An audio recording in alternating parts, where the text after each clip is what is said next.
واضح كده ان الاي اي مش ناوي يجيبها لبره، ما كفاهوش انه يقدر يكريت صور، لا ده كمان جاي يعلي على الراجل الغلبان ده هتبقى سواد على الكل. انا مش هاري كتير في الحوار ده لان انتوا اكيد عندكم فكره انا هتكلم عن ايه، لكن هبعبع عن اللي جوايا، خد ودي معاكم في الكلام واجاوب على شويه تساؤلات جت في دماغي، وجايز التساؤلات دي تكون عندك انت كمان. وعشان نبقى متفقين من الاول، الاجابات اللي هقولها مش اجابات نموذجيه، مش هتكون هي الحل يعني. كل الموضوع ان انا بفكر معاكم بصوت عالي، فلك يا عزيزي ان تختلف او تتفق معايا بس من غير ضرب.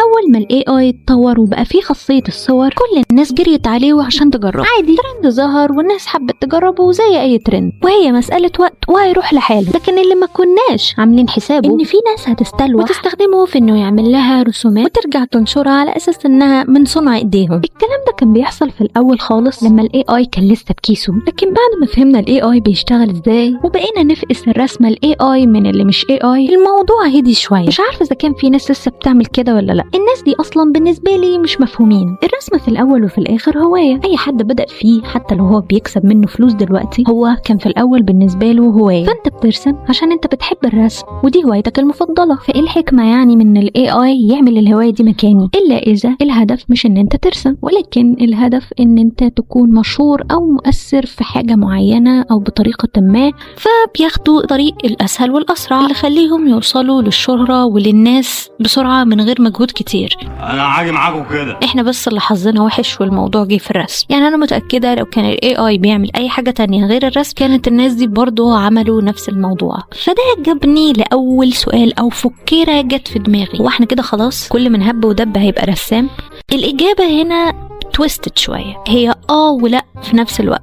من ناحيه انه ايوه اي حد دلوقتي يقدر يدخل ويعمل اي صوره على الاي اي ويدعي ان هو رسمها، ولا لانهم مفقوسين واحنا ما بنسيبش حاجه ما بنفصصهاش، واللي هيستخدم الاي اي بيتعرف. لكن اللي بيحصل دلوقتي هو اللي يقلق بجد يعني حاجه محزنه جدا. يعني الراجل يبقى عايش على وش الارض يتعمل فيه كده، بصراحه هو في موقف لا يحسد عليه. وده بالظبط الاجابه على السؤال التاني اللي جه في دماغي، هو ليه الموضوع اتفايرل تاني ما كان حصل في الاول وخلصنا؟ الفكره ان الاي اي لما بيجنريت صور لستايل معين، في نوعين من الستايل ده، زي مثلا ستايل المانجا. رسامين المانجا ليهم ستايلات مختلفه عن بعض، كل واحد بيرسم باسلوب، ولو حتى لقيت تشابه غالبا بيكون لان نفس رسام المانجا ده هو اللي راسم اكتر من عمل. اما ستايل جيبلي فالموضوع مختلف، لان الستايل ده نفسه خارج من الاستوديو اللي بيعمل الافلام دي، وعشان كده الستايل ده سمى على اسمه، فعشان كده هو اقرب لان يكون ستايل خاص او ليه ملكيه خاصه وهي الاستوديو ده.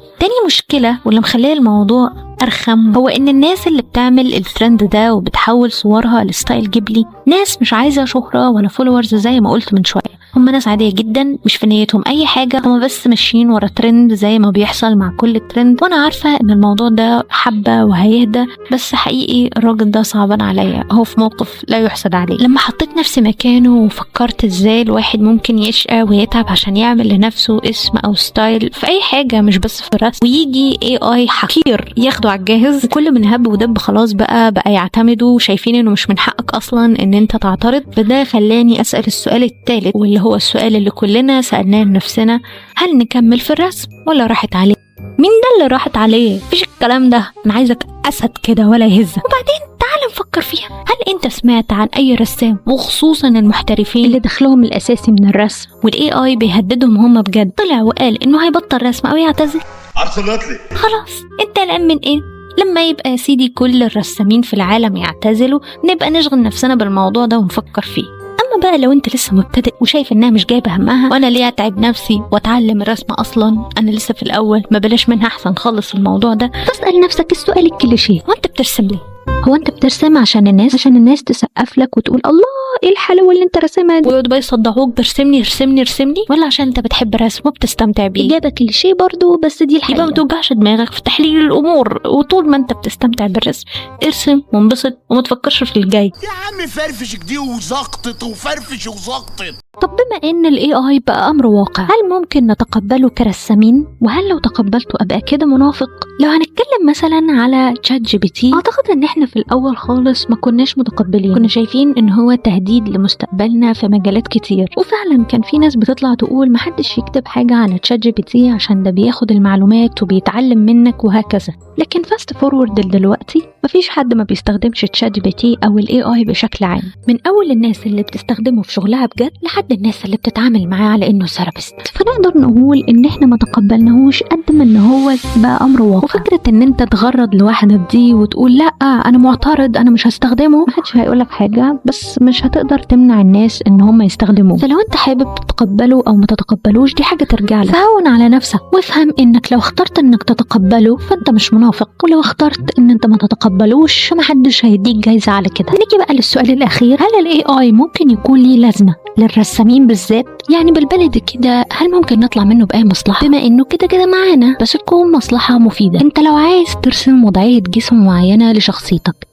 تعمل ايه؟ بتروح على بنترست وتقعد تلصم شوية كلمات جنب بعض تحاول توصف بيها وضعية الجسم اللي بتدور عليه، وتقعد بقى تلف في صور لا نهائية لحد ما يبان لك صاحب على امل انك تلاقي الريفرنس اللي بتدور عليه. صح؟ مش ده بيحصل معانا؟ ده لان البحث على بنترست مش بيدعم الجمل الطويلة، لازم تحاول تختصر اللي انت عايزه في 2-3 بالكتير، ويبقى كتر خيره لو رضي عنك وطلع لك الريفرنس اللي انت عايزه. وحتى لو طلعه بيكون في حاجة ناقصة، زي مثلا ان مش دي الزاوية اللي انت عايزها او مش ده اللبس اللي انت عايز ترسمه. ميزة ال AI بقى انه بيملك جاب دي وبيديك مساحة تكتب كل التفاصيل اللي انت عايزها. فانت مش هتكتب بس وضعية الجسم اللي انت عايزها، لا ده انت هتحدد من انهي زاوية وبتفطر ايه الصبح وبتاخد كم معلقة سكر في الشاي. صحيح النتيجة مش هتطلع بيرفكت وهيبقى فيها شوية اعاقة، لكن زي ما قلت ده مجرد ريفرنس، انت بقى ترجع ترسم بطريقتك.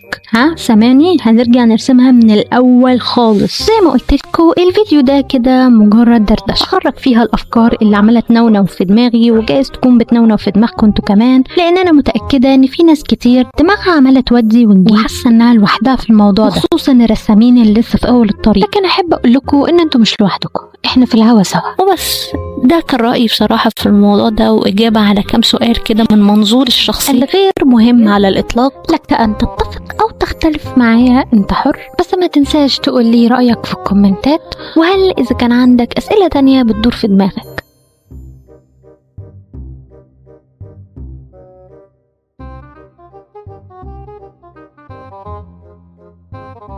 أتحداك تلاقي AI يعرف يرسم الركب دي.